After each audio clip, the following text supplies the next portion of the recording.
ফরিদপুরে পবিত্র ঈদ উল ফিতর উপলক্ষে ৫ শতাধিক অসহায় ও দুস্থ মানুষের মাঝে ঈদ উপহার বিতরণ করা হয়েছে। প্রতিনিধি মাহবুব চিস্তি জানান, বৃহস্পতিবার সকালে ফরিদপুর পৌরসভার ২২ নং ওয়ার্ডের কমলাপুর ডিআইপি বটতলা এলাকায় বিএনপি নেতা আসিফ ইমতিয়াজ বুলুর নিজ উদ্যোগে এই ঈদ উপহার বিতরণ অনুষ্ঠানের আয়োজন করা হয়।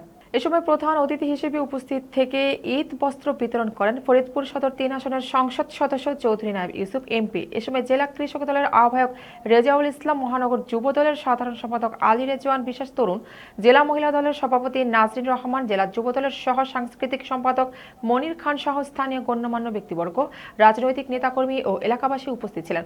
অনুষ্ঠানের আয়োজক মোহাম্মদ আসিফ ইমতিয়াজ বুলু জানান, প্রতি বছরের মতো এবারও তিনি ব্যক্তিগত উদ্যোগে অসহায় মানুষের পাশে দাঁড়ানোর চেষ্টা করছেন এবং ভবিষ্যতেও এই কার্যক্রম অব্যাহত রাখবেন।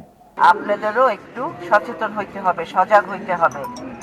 যারা ষড়যন্ত্র করছে তাদেরকে চিহ্নিত করতে হবে। পারবেন? তারা ৫০০ টাকা ১,০০০ টাকার বিনিময়ে ফরিদপুরে বিক্রি করে দিচ্ছে। আমরা অনেক বিপদে পড়তে পারতাম, আপনারা অনেক বঞ্চিত হইতেন যদি আমি এখানে এমপি না হইতাম। আমি এখানে একবার কেন ১০০ বার আপনাদের এলাকায়, আমার তো এই পাশেই বাড়ি, আমি আসব আপনাদের যে কোনো সমস্যায়, যে কোনো প্রয়োজনে। আপনাদের জন্য আমি লক্ষ লক্ষ কোটি কোটি টাকার কাজ এখানে সরকারকে দিয়ে করাবো।